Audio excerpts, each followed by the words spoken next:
Molt bé. Bueno, doncs, jo què sé, primer de tot, moltíssimes gràcies per venir. Avui el conseller presenta això del plurilingüisme i, per tant, moltes gràcies per decidir venir cap aquí.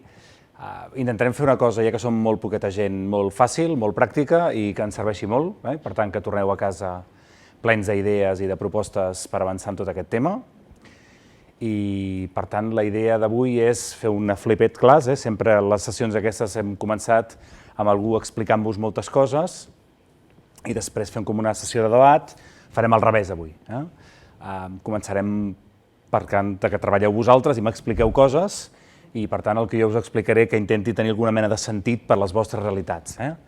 Aleshores, la idea és que podeu dedicar 5 minutets, per això ho teniu molt apamat, perquè més estem a final de mandat i, per tant, ja teniu molt clares les coses, que podeu detectar, podeu respondre a aquestes 3 preguntes. Primera, quines són les dificultats, problemes, conflictes que creus que tenen les teves escoles, escola bressol, escoles de primària, instituts, escola de música, escola d'arts, whatever, tot el que tingueu, amb les famílies. Quan parleu amb escola bressol, amb primària, amb l'institut, no sé què, de què us queixen? Aquesta família no sé què, aquestes famílies no sé quantos, de què hi ha problemes, de què hi ha conflictes, de què hi ha dificultats. Segona, els vostres tècnics tècniques, si teniu homes, si teniu tècnics tècniques, si teniu, no? De què es queixen ells en relació amb les famílies? Per tant, la banda més de les escoles, totes les diferents escoles que tingueu, i si teniu algun tècnic o alguna tècnica, de què es queixen, amb la seva relació amb les famílies. Em ha passat no sé què, hem tingut aquest encontronazo, ens ha passat no sé quantos. I al revés, què funciona? Tant per part de les escoles, totes les escoles, diguéssim 0-18, no? Fins i també amb els vostres tècnics i tècniques. Això ens funciona molt amb les famílies, per tant, una mica la banda positiva i la banda negativa. Feu 4 tics d'una manera molt ràpida, si voleu aquí tenim papers si algú no n'ha portat, i comenteu una miqueta i al final jo crec que podem fer 2 grupets, un de 4 i un de 5, i llavors ens comentem una mica la jugada i llavors ens ho comentarem. I per tant, intentem anar, fem 2 grupets i així també els comentem, una mica per on van les coses, on tenim dificultats, i per tant, a nivell d'escoles com a nivell de serveis municipals, quines dificultats tenim amb les famílies, per què passen aquestes coses, on veiem els nusos, on ens entrebanquem, i quines dinàmiques, quins espais, quines relacions ens funcionen tant a les escoles com a nosaltres. Sí? Sou capaç d'explicar-me amb les preguntes? Sí? Doncs la idea seria que poguéssiu dedicar 5 minutets, cadascuna a fer això i després anirem posant en comú. Si voleu us podeu trobar vosaltres 4 i vosaltres 5, i en parlem una miqueta, ho comentem, i llavors jo aniré apuntant aquestes coses, i després intentarem que la xerrada tingui a veure amb això, en lloc d'inventar-me els problemes. El tema de la participació de les famílies, en tema més AMPA, etc. Una reflexió d'alguna cosa que havíem fet fa temps, que no l'havia portat preparada, però que penso que surt molt. Això és una cosa que sempre expliquem als de participació, o la gent que ens interessa el tema de la participació ciutadana, però jo crec que és molt important. Diguem que hi ha 3 tipus de famílies, diguéssim. Hi ha unes famílies que són les implicades, diguéssim. Aquestes famílies són un 10%. Aquestes famílies tu fas una reunió un divendres a les 3 de la matinada i venen. És dia de Nadal a les 11 del matí i venen, no? I per tant hi ha un grup de famílies que passi el que passi, peti qui peti, vindran a les reunions d'això, vindran aquests 3 de la xerrada, són els 2 motivats, més tu, no? Etc. A l'altra banda, diguéssim, hi ha un 10% de persones indiferents. No me'n recordo el Prat que havíem fet aquest procés amb el tema de les AMPAs i tot això, i de dir, si tu portes el Bruce Springsteen a l'escola i gratis, i no venen, no? O sigui, tu portes o sigui, tu pots portar, jo què sé, qui vulgui, no sé, és que ara no sé noms de gent jove, diguéssim, però jo què sé, aquesta gent que porten els Coldplay només per l'escola i no venen, no? O sigui, el que sigui, no? I aquí al mig hi ha un 80% que en dèiem diferents, no? Diferents en el sentit de dir, són persones que els interessa el seu. I per tant, o sigui, si jo vull motivar els lletraferits, parlo de llibres. I si vull motivar els tecnològics, parlo de robòtica. I si vull motivar els musicals, parlo de... I per tant és la nostra responsabilitat trobar una cosa que els interessi a ells, a elles. Aquest és el punt clau, perquè si no, no venen. I per tant, jo crec que és interessant veure que hi ha diferents per tot. I per tant, que tu necessites 2 comptables per l'AMPA, necessites 2 friquis del DB i de l'Haver, i els trobes, perquè hi ha friquis del DB i de l'Haver. Igual que hi ha lletraferits, hi ha persones boges de les Harley Davidson i persones que els encanta la filatèlia, no? Però aquí necessites conèixer la gent. Moltes vegades una de les coses que tenim és, i això els municipis petits ens ajuda, no? Que no només coneixem a la gent la seva faceta representativa o professional, sinó que ho coneixem a nivell personal. I per tant, què és el que em motiva a mi? Què és el que em mou a mi? Si a mi em mou això i tu m'ho demanes, jo vinc. No perquè sigui de l'AMPA, sinó perquè a mi em motiva aquest tema, no? I per tant, si tu em demanes que porti, jo recordo un cop el Xavi Geis, que agafa de tant en tant una moto i la posa al mig de la classe, no? Porten una moto i la posen al mig de la classe perquè els nens la desmuntin i a treballar el motor, no sé què, no? Això pots fer-ho, en aquest cas és més petit, però si hi ha un grup de gent motivada, pot portar 5 motos, o si hi ha 5 persones temes d'internet, no m'explico? Per tant, jo crec que és la nostra feina buscar persones motivades del tema i demanar-los, perquè si tu a una persona que li interessa aquest tema li demanes per l'AMPA, bé. Si li demanes per l'escola, bé. Si li demanes per... que és una mica el que fan les comunitats d'aprenentatge, no? Intentar trobar els interessos de la gent, perquè no a tothom li interessa el Quijote, no? No a tothom li interessa el Quijote. Aleshores, és dir, hem fet una activitat del Quijote i no ha vingut la gent no participa, no, la gent no participa en el Quijote. Sí? Això és molt important, aquest matís. La gent no ha participat en la xerrada de no sé qui. Que en el tema de les xerrades jo crec que també estem fent xerrades per sobre les nostres possibilitats. Perquè ara encara aquesta setmana rebia un correu per si volia inaugurar el curs, al novembre. No, jo al novembre el curs l'estic tancant ja, perquè nosaltres treballem de setembre a principis de gener, diguéssim. Per tant, en mitjans de novembre jo estic tancant el curs, pràcticament, perquè des del pont de la Puríssima fins a Nadal em queden 2 setmanes de classe a la universitat. Per tant, jo crec que a vegades fem la inauguració del curs a tot el municipi, llavors la inauguració del curs a cada escola, i la inauguració del curs del Consell Municipal. No. Jo crec que aquí també hi ha un element interessant. Per exemple, això que dèieu de les xerrades, a Vic, a vegades fan coses que estan bé, i aquesta cosa jo crec que és molt interessant, que és el tema d'una programació conjunta. I per tant, hi ha un tríptic on hi ha 10 escoles més una privada, diguéssim, una Waldorf, que és una cosa una mica més estranya, però també hi és, escoles bressol, secundària, i per tant fan un tríptic en què hi ha d'aquesta data a aquesta data hi ha totes les xerrades i són obertes a tota la població. I per tant fem un cicle conjunt de xerrades. Perquè això pels municipis més grans, no? No té molt sentit que cada AMPA ho faci una al setembre, una a l'octubre, 6 al febrer, no? Aquesta mena de caos. I al final acabem, com que aquest any toca neurociència, portem 3 vegades el David Bueno. Home, això a vegades et passa, que quan hi ha un tema vas a un lloc i al cap de 3 mesos et tornen a cridar al mateix poble i dius, home, però és que això ja ho he explicat aquí, diguéssim, no? És interessant. Per tant, jo crec que aquí sí que l'Ajuntament podeu fer molt aquest paper de, per un cantó, mesurar i per l'altra banda, coordinar. I a vegades orientar també en el sentit de dir, bueno, necessitem anar per aquí. I jo crec que aquí també, i això en algun moment surt en el Power, que és canviar una mica el model d'escola de pares o escola de famílies, que jo crec que encara està molt basada en la idea de la xerrada. Jo crec que hem d'avançar una miqueta. I aquí jo crec que hi ha molt més els elements de tallers, els elements de 2 o 3 sessions que van sobre un mateix tema, que hi ha una persona experta que ens acompanya. Jo crec que aquests d'això funcionen molt bé. Funcionen molt bé, són molt interessants. Potser no hi ha tanta gent, potser no és tan espectacular, potser no estàs a la cresta de la onada, però abans algú deia que havia portat l'Eva Bach, no? I que havia vingut molt poca gent. Clar, potser l'Eva Bach et guanya molt en un taller, perquè treballar el tema d'emocions, de dir, potser hi ha 10 famílies o 15 famílies que volen treballar aquest tema i fas 3 sessions, i el suc que en treus d'això és molt més gran. Però en realitat una xerrada és una mena de cosa que al cap d'un any dius, si anava de no sé què, però no te'n recordes de res més. Per tant, diguem-ne que és molt superficial. En canvi, si volem treballar temes, jo crec que la dimensió taller, o 3 o 4 sessions amb una persona que ens acompanya, el tema de l'hora del cafè, etc., jo crec que hi ha iniciatives molt xules, que funcionen molt bé. Perquè si no, l'altre a vegades ens queda una mica com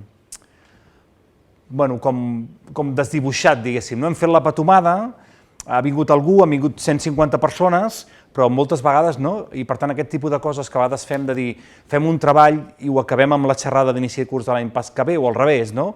En algun municipi ho han fet, de dir, vas a fer la xerrada d'inici de curs i llavors durant aquest curs aquest és el tema. Per tant, a vegades agafar tot un any i dir aquest any treballarem això, però no només en la xerrada d'inici de curs, sinó la xerrada d'inici de curs és com el tret de sortida per treballar-ho tot l'any. I per tant ens posem d'acord escoles i ajuntament, fem un inici de curs conjunt, treballarem aquest tema, ens interessa això, no? Mediació, gestió de conflictes, tema emocional, pautes restauratives, neurociència, innovació educativa, no? Hi ha moltes coses en aquests moments, no? I tot el municipi anem a una i d'alguna manera és com anem fet pòsit, no? Aquest any hem treballat això, l'any que hem això, no? I per tant anem fent com sediments, ens queda alguna cosa, no? Però si a vegades les xerrades és fàcil que et quedis una mica sense massa res, no? Bueno, no ho sé, per si us ajudaven aquestes pistes. I això m'agrada molt, la frase final del... Quan els centres obren les portes, les famílies responen. Diguéssim, aquest és el resum de la meva xerrada. No hi ha nada más que decir, diguéssim, no? Perquè ja ho tenim una mica en això. No? Jo crec que hi ha una cosa que heu dit molt bé, que és una cosa que ens va passant en tots els àmbits de la vida. Estava parlant amb gent de diferents ajuntaments sobre la nova llei de contractació i les enormes dificultats que us posen els ajuntaments avui en dia. No? I com cada cop estem situant més tot l'àmbit més social, més educatiu, no? Al voltant del tema de l'element de client i de l'element empresa i de l'element mercat, no? Quan segurament els nostres àmbits, no?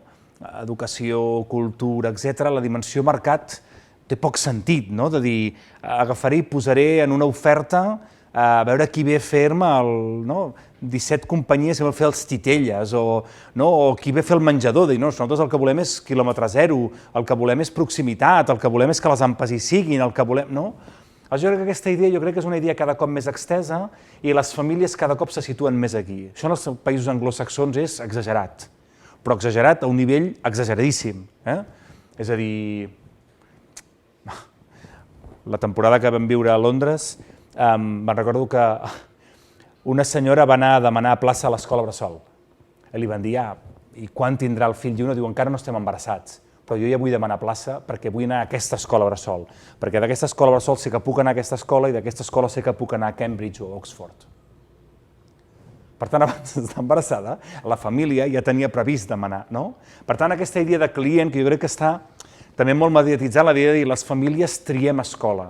Jo crec que això no ho diu enlloc, no?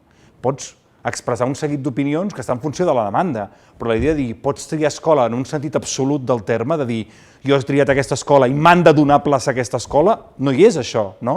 Perquè si aquella escola està a 27 o 28 de ràtio, en el curs de quart no pots entrar-hi, no pots. Per tant, no hi ha una llei garantista que et digui tu has triat una plaça i se t'ha de donar aquesta plaça, que voldria dir si cal obrir un altre grup, no hi és això.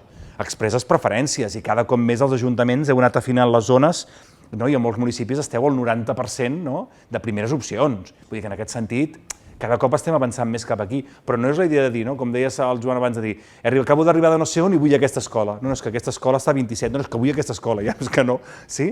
Jo crec que aquesta lògica clientelar, o no té sentit, per exemple, o en aquest sentit és interessant, jo crec que aquesta lògica clientelar és una lògica que jo crec que és una mica perversa, perquè a vegades et situa com si vosaltres fóssiu una empresa que està donant un servei i de dir, no, és que tu no m'has donat bé el servei, no, jo sóc un ajuntament, no? O sigui, estem aquí, diguéssim, en el sentit col·lectiu, que és una altra de les coses que dèiem, perquè l'element més important d'aquí és l'element individual, no?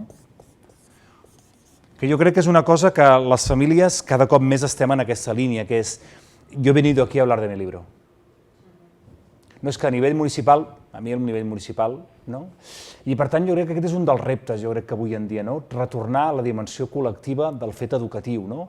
Per un cantó estem dient necessitem tota una tribu per educar un infant, però per l'altre estem dient, diguéssim, jo només em miro el malic. Per tant jo crec que aquesta tensió entre una cosa i l'altra és difícil, no? Jo crec que és difícil en aquest sentit. Jo crec que vosaltres ho patiu molt això, no? Perquè vosaltres heu de mirar com pel bé comú, no? De tot el poble, de tota la ciutat, no? El bé col·lectiu, que tothom arribi, que siguin serveis per tothom, etc. I per altra banda algú et diu, no, és que a mi m'és igual, o sigui, si ho tinc jo, que l'altre no ho tingui, m'importa un rave, no? Jo crec que aquesta tensió és difícil, no?, de gestionar en el dia a dia per vosaltres. Jo crec que aquí és important també començar a pensar en les AMPAs com a entitats del poble, no? A vegades ho dèiem també. Les AMPAs no són entitats, són una mena de gent que està lligada a l'escola. No, és que aquell AMPA és d'aquell barri o d'aquell municipi. I per tant és una entitat vinculada a tot el municipi i vinculada a tot el territori. No és per defensar els drets de 3 infants, no? És per defensar la idea de l'educació. I per tant, jo crec que aquesta dimensió és de les coses interessants a plantejar-se, no? En aquest sentit, bueno, no ho sé. Aquí jo crec que hi han tocat temes que em semblen molt de fons i que venen molt amb lògiques molt fondes i a més hi ha altres països que per desgràcia estan molt més avançats que nosaltres en això i sempre ens diuen vigileu amb això, perquè són lògiques que acaben situant l'element de client absolutament, o sigui, les famílies venen a l'escola com qui va a reclamar a Vodafone, diguéssim, no? O sigui, és que vostè no m'ha donat no sé què, no? Aquesta lògica dels països anglosaxons que són tant de demandes, no? O sigui, fins i tot s'ha arribat a trobar famílies que han demandat a una escola per dir-li vostè em va dir que si venia a aquesta escola trauria aquestes notes i el meu fill no les ha tret, per tant li presento una demanda judicial. No? Estem aquí. Per tant, fixeu-vos que jo crec que aquí hi ha riscos, no? En perdre aquesta dimensió col·lectiva. No? Per això en algun moment havíem escrit que en municipis de 20, 30, 40.000 habitants, o fins a 20, 30, 40.000 habitants, la idea de generar una escola, no? En realitat som una escola, públiques concertades, conjuntament, no? Però en realitat estem atenent els mateixos nanos. Un nano pot fer la pública fins a primària, després passar a un institut a secundària que és concertat, o al revés, no? Per tant, en realitat els nanos són els mateixos, són del municipi, no? Per tant, aquesta idea que en realitat tenim una escola en els nostres municipis, no? Tot i que puguin ser diverses, però més la idea de col·lectiu, no? Perquè si no, a vegades podem acabar dient, no, això, bueno, ja, però si no hi ha lloc, o si a secundària canvio, o si després vull anar a fer el batxillerat en aquesta concertada o en aquesta pública, no? Aquesta idea de servei públic d'educació crec que hauríem d'aprofundir en aquesta idea que està a la LEC, no? Servei públic d'educació, que vol dir totes les escoles que estan al servei públic conjuntament, no? Treballant conjuntament. I a vegades el tema de competir uns amb els altres jo crec que també és una mica un problema, no? Perquè a vegades pots acabar com enfonsant escoles, no? L'altre dia estàvem en un municipi del Baix que han hagut d'acabar tancant una escola, no? I quan tanques una escola, no? Algun dels municipis d'aquí també us va passar a vosaltres, no? Sap com greu, no? Perquè penso, ostres, això hauria sigut una oportunitat per repartir ràtios, no? Per equilibrar d'això, per tenir menys nanos a l'aula, no? Per tant, aquí hi havia oportunitats, no? Però en canvi ha pesat més l'altre, no? Però jo crec que aquí hi ha dubtes i hi ha dificultats importants, no? Bueno, aquests els municipis a vegades esteu en una tessitura molt complicada i és, per una banda, no maneu res en el món educat, en el món de l'ensenyament, però per altra banda rebeu les bufetades, no? I la gent us ve queixar de dir, exacte, esteu a primera línia, no? Per tant, la primera cara que veus, diguéssim, la que rep la bufetada és la vostra, però en canvi sou gent que no teniu cap poder, diguéssim, no? Jo crec que és una cosa que també obre el debat una altra vegada del tema de la municipalització, no? Jo crec que cada cop més ajuntaments esteu molt implicats i jo crec que a mitjà termini hauríem de pensar en una prova pilot de que uns quants ajuntaments, alguns més grans, alguns mitjans i alguns petits, comencéssiu a tenir més paper en les escoles, no? L'altre dia, al setembre, vaig ser a Portugal i les escoles segueixen sent del govern central, però el municipi hi té un paper molt important. Per tant, en aquest sentit, té a veure amb la direcció, és una mena com de consorci, diguéssim. El que té Barcelona, una mica ho tenen pràcticament tots els municipis. Jo crec que hem d'anar avançant en aquesta línia, perquè si no una mica la sensació que té el ciutadà també és jo vaig a queixar-me a la regidora, però la regidora en realitat no mana, no? Em queixo perquè és la que tinc a mà, diguéssim, no? La que puc anar, però en realitat no mana, no? Per tant, aquesta divergència entre el poder i el govern, diguéssim, jo crec que en aquest cas també genera frustració per part de la ciutadania, no? A més, jo crec que aquest és un acord bastant de tots els partits, no? Jo crec que totes les persones que esteu en, sigui el partit que sigui, jo crec que veieu que el món local té molt paper en això i que heu de fer mans i mànigues, no?, per acabar saltant. Vull dir que en aquest sentit jo crec que és un element que seria interessant que les pròximes municipals, potser també aprofitant una mica el tema 360, no?, tornéssim a col·locar una mica aquest debat sobre la taula, no?, el tema de dir, home, i els municipis, que a vegades ens continuen tractant una mica com la minyona, diguéssim, no? Però potser la idea del consorci sí que és una idea anar avançant, no? I potser ja és un moment de fer prova pilot. I no només grans municipis, jo també penso en municipis de 5, de 10, de 30, de 50, de 100, no? De dir, ostres, jo crec que val la pena avançar cap aquí, perquè tot el que esteu parlant té a veure amb coses molt concretes, no? Bueno, us explico 3 cosetes més i llavors acabem una mica, no? Jo el que us deia és que les famílies són molt importants, tenia ganes de dir-vos, no? Les famílies són aquestes arrels i les arrels són la família, l'escola, però també la comunitat, són els tres, no?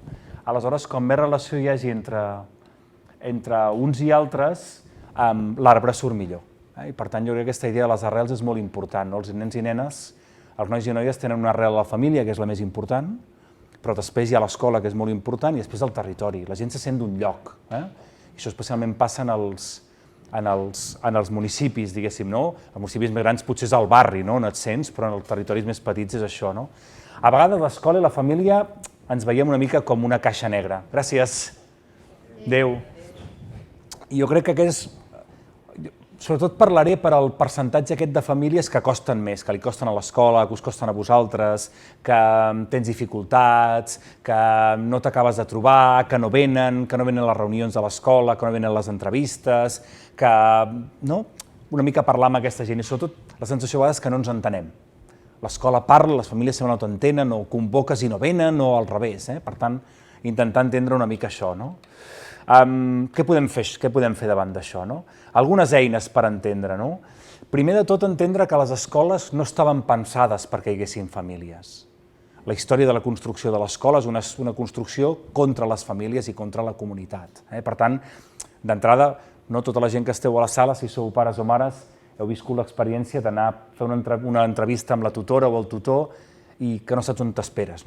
Arribes a l'escola i estàs a fora o al passadís, o fas nosa una mica a tot arreu. Cada cop comencen a haver-hi ja escoles que tenen sala de famílies, però històricament no l'hem tinguda mai. Aleshores, com és que a l'escola no hi ha una sala de famílies? Com és que les famílies que són tan importants no tenen un espai? Abans ho dèieu vosaltres, a vegades ens demanen espais, les AMPAs, perquè no tenen espai. Moltes vegades no tenen ni sala de reunions.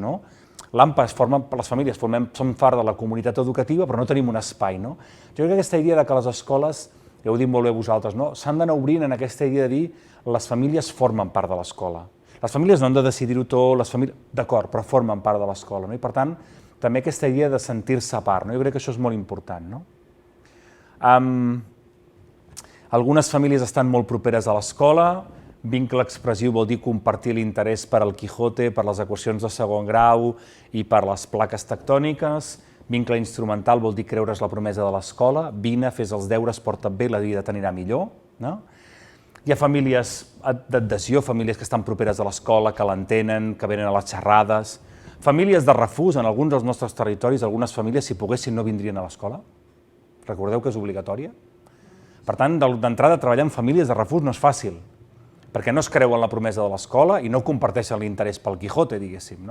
Aleshores, jo crec que és molt important entendre això, que les famílies són molt diverses i que quan parlem de les famílies sempre pensem en que tothom s'assembla a nosaltres, però no, hi ha famílies molt diferents a nosaltres, que moltes de les coses que ensenyem a l'escola no tenen per què interessar-los d'entrada, els interessen altres. No vaig més enllà d'això.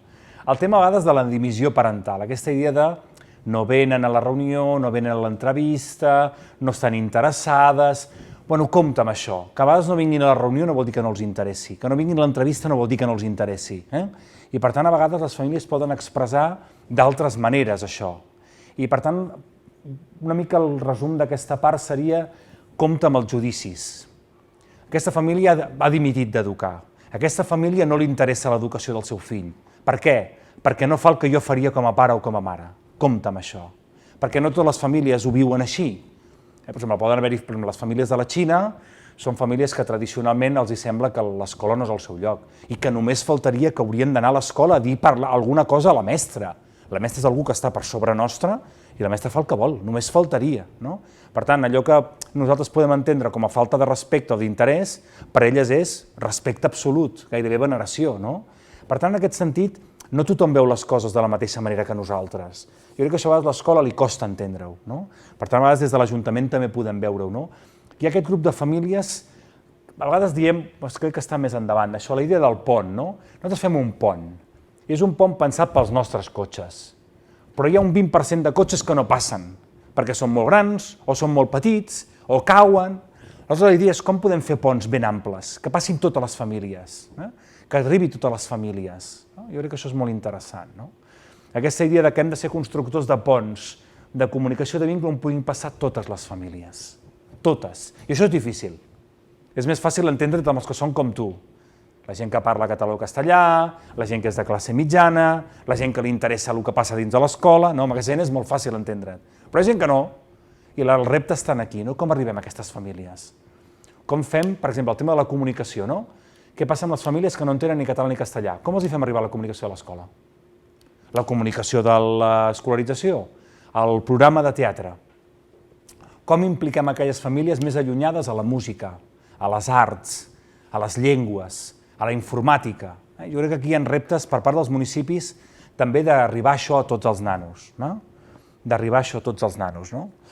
Nanos que potser tenen expectatives baixes, pròpies de la seva família. No me'n surto, no en sé, no estic fet per estudiar... Bueno. Busquem que hi hagi coses en què sí que t'interessin, que sí que funcionin, no? Per tant, fer una mica tot això, evitar això que en diem la profecia autocomplerta, no se'n surt, i al final no se'n surt, no? Una mica evitar aquests elements, evitar aquests elements. Vaig molt ràpid perquè hi ha coses que hem dit. Una mica el tema de pistes, també una mica per si hi ha coses que us poden interessar. Primer, espais familiars preferentment orientats a les altres famílies. Jo crec que la idea dels espais familiars, a vegades dins de l'escola bressol, és una idea molt interessant, perquè a vegades hi ha famílies que per cultura creuen que els nens i nenes de 0 a 3 anys no han d'estar a l'escola. Què ens passa? Que veus arriben a P3 i pràcticament no han sentit a parlar ni català ni castellà, no? I no tenen hàbits d'escola, etc. L'espai familiar és una mena d'espai intermig. És un espai que hi ha de socialització, de la bata, i d'escoltar la mestra que parla en català, que parla en castellà, i per tant aquí tenim un espai interessant. Jo crec que la idea dels espais familiars és molt xula, i els municipis les podem fer. I a vegades no necessitem muntar un altre espai, sinó que igual podem utilitzar una sala de l'escola bressol. Jo crec que és un recurs molt interessant aquest. I aquí el repte està en arribar a les altres famílies.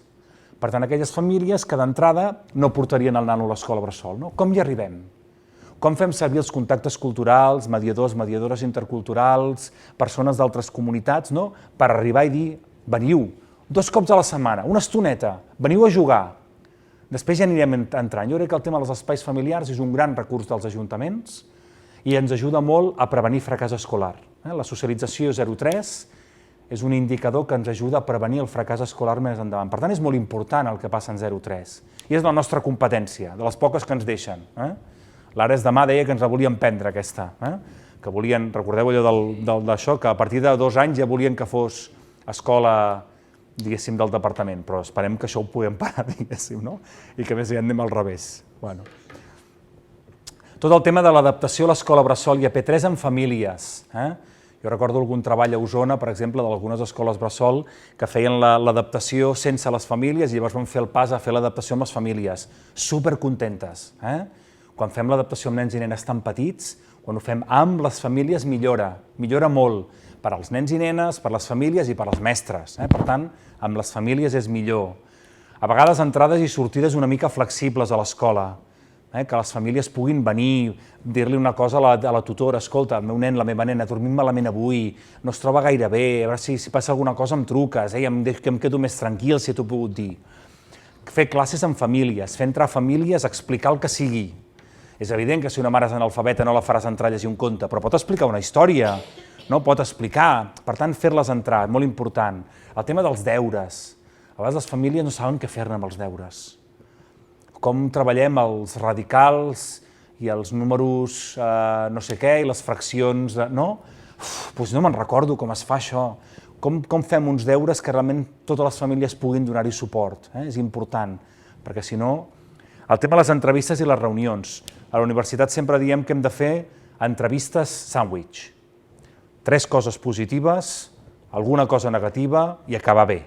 Perquè si no ho fem així, a vegades sembla un tercer grau penitenciari, això. Per tant, entrevistes sàndwich, sempre, a les tècniques municipals i a l'escola. Per tant, sempre entrevistes que comencin per 3 coses positives del nano, sempre.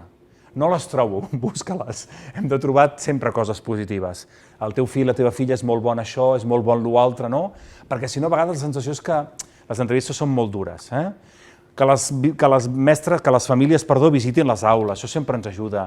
Que les famílies avaluïn l'escola, sempre surt molt ben valorada i et donen pistes.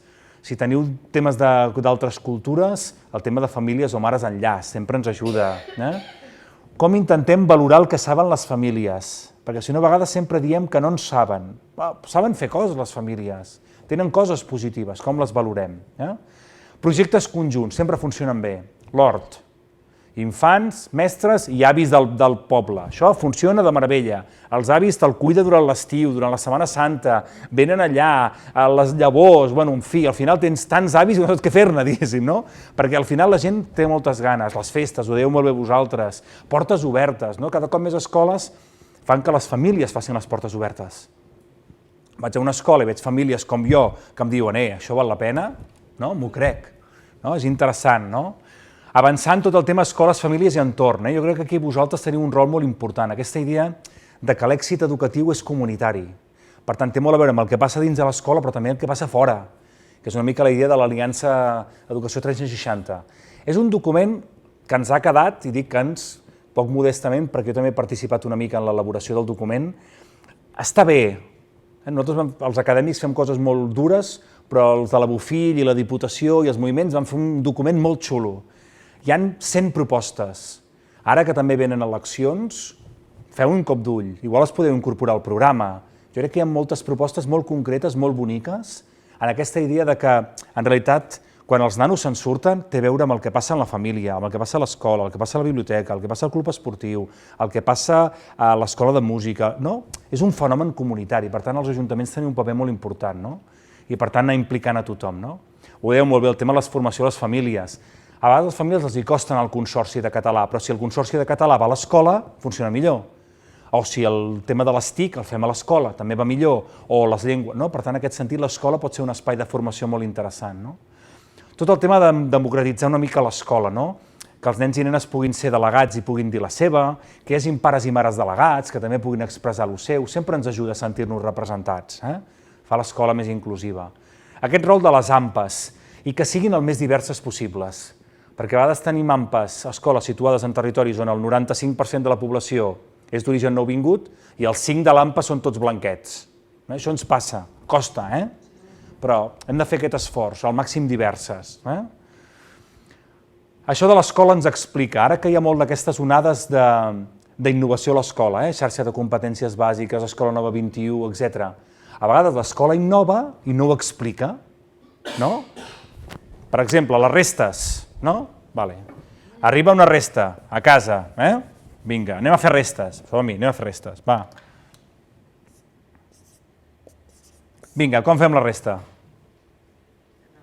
De 9 a 12, quants en portem? No la poso. On el poses? Tu aquí dalt, aquí baix? A sobre l'1, vale, no sé què, no? 0, vale. Ve el teu fill i diu, és que així no es fa, no? Per què ara ho fem així? No? 3, 0, no? Descomposem nombres. I la família diu, hola. O, per exemple, t'arriben famílies d'Amèrica Llatina que divideixen així. O famílies holandeses que divideixen així. Sí? Per tant, és molt important aquesta idea dels tallers en què l'escola s'explica. Totes les innovacions que faci l'escola les ha de compartir amb la família. Està molt bé innovar, però si no sabem què vol dir, heu de buscar informació de l'esquirol vermell. Què vol dir buscar informació? Copiar la Wikipedia? Anar a la biblioteca i agafar un llibre? Fer un dibuix? Fer un mapa conceptual? Fer un resum? Què és buscar informació? Per tant, és molt important que l'escola, que innova, s'expliqui. Faci tallers amb les famílies que facin la descomposició de nombres, perquè si no, les famílies no sabem com fer-ho, això. La teva filla t'arriba i diu, és que no es fa així. I pensa, si no es fa així, com es fa? Com es resta si no es resta portant, no? Per tant, jo crec que és molt important.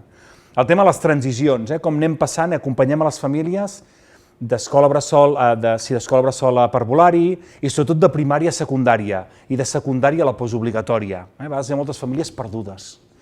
El graduat, no el graduat, el PFI, el cicle formatiu de grau mitjà, el PTT, hi ha molts noms, per tant aquí acompanyem, i aquí sí que l'Ajuntament podem fer molta feina, acompanyant a les famílies, no? Les extraescolars de qualitat, això és molt important, a l'Aliança 360 ho diem molt això, la importància que els nanos tinguin experiències educatives fora de l'escola de qualitat. Perquè hi ha nens i nenes que els seus pares les paguen, aquestes experiències de qualitat, però si els teus pares no poden pagar-la, com ho fem? Per tant, el tema de música de qualitat, llengües, Això és molt important, no? I tot el tema de la segregació que heu dit abans, no? La segregació escolar i també extraescolar, no? Que a vegades hi ha llocs on també hi ha un determinat tipus de nanos i no d'altres, no? Bueno, el tema de comprendre, jutjar, etc. Jo crec que és molt important aquesta idea. Alguns materials, per si us interessa, a la Bofill tenim materials publicats, estan en obert, amb el Toni vam publicar aquest d'Escola, Famílies i Comunitat, i teniu la web de l'Educació 360, que està bé, que jo crec que eren experiències, cada cop més municipis s'hi van adherint. Jo crec que conceptualment no és cap revolució, ja ho havíem dit molt, la importància del territori del municipi, però jo crec que el document està ben estructurat i que hi ha molts eixos i moltes propostes, que igual podeu fer un cop d'ull a mirar la web i dir, ostres, això pel meu municipi encaixa, perquè evidentment, depenent del tamany, etc., això és més fàcil o menys, però crec que és una web que està molt ben estructurada i que diu coses interessants, i crec que això es pot ajudar. I era una mica això, no sé, ens queden 5 minuts.